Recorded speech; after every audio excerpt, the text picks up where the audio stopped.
If you're a gay man wondering why love feels so hard, here are 6 truths you need to hear. Number 1, we were never taught how to love each other. As gay men, we do not grow up with any kind of instruction manual for how gay love works. We don't typically see healthy, long-term gay relationships role modeled for us, whether that be in our families, in the media, or in our schools. Straight kids have the luxury of getting to internalize countless examples of how to date, fight, kiss and make up, commit to, and grow with a partner. As gay men, we are left to piece this all together on our own. And we have to do this after years of shame, secrecy, and even trauma that stems from our sexuality. That absence of role modeling causes us to be emotionally stunted in our development. It limits our emotional vocabulary, our expectations, and even our ability to trust. Specifically, our ability to trust that our love is real and worth fighting for.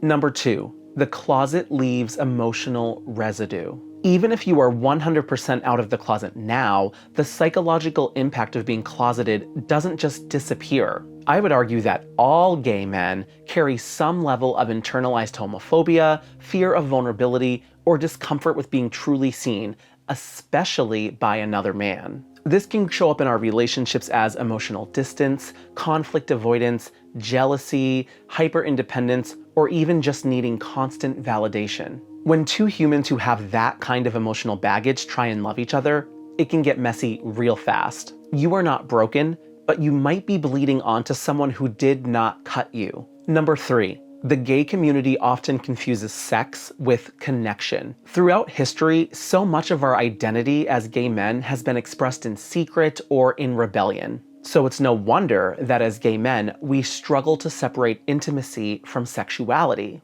Apps like Grindr and hookup culture and a general fear of emotional intimacy and feelings make it hard for us as gay men to build deeper connections. Most gay men crave emotional closeness, even if they won't admit it. But we have been conditioned to seek it through sex. We've been taught that if we commit, we will lose our freedom, our identity, or even our ability to be desired. Gay men have to constantly navigate that tension between our human need for closeness and fearing what it takes to get there. Number 4, most gay men are healing while dating. As gay men, we come into relationships still actively healing from years of rejection, bullying, or feeling like outsiders. And because most of us didn't get to practice dating in our teens, we are playing catch up emotionally while trying to form meaningful connections. That means a lot of gay relationships are built between 2 people still figuring out who they are, what they need, and how to feel secure. When you're trying to be a good partner to someone else, while also trying to heal your inner child, it is easy to project old wounds onto a new relationship. Number 5, power dynamics in gay relationships can be unclear. In straight relationships, there are traditional, even if outdated, expectations about who does what, who makes the first move, who expresses emotions,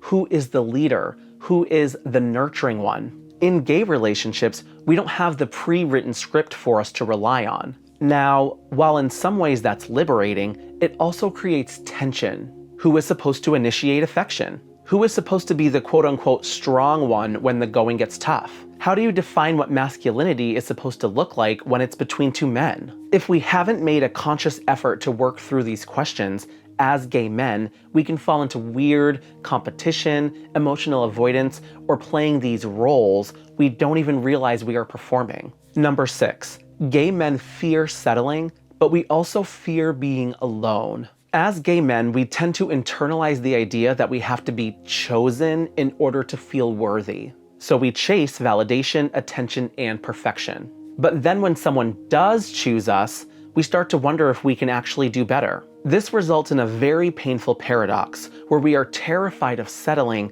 yet also terrified of being alone. This can lead to a lot of ghosting, short-lived situationships, or even staying in toxic relationships out of fear that we won't find anything better. Real intimacy, unfortunately, requires us to fully commit. We have to accept that intimacy requires a lot of commitment, imperfection, and a mandatory risk of getting hurt. That's what being vulnerable is. It's accepting that you might get hurt and being okay with taking that risk because the potential benefit is worth it. But as gay men, if we haven't done the deeper work on our self-worth, it's hard to tolerate all of the risk involved with emotional intimacy. And so we consciously, or unconsciously, avoid it. And the sad part about all of this is that most gay men won't have a chance at changing these patterns because they don't recognize them. But I hope by you watching this video, you have a chance to recognize these patterns and change them. Because as a gay man, you are worthy and you deserve real love and healthy emotional connections.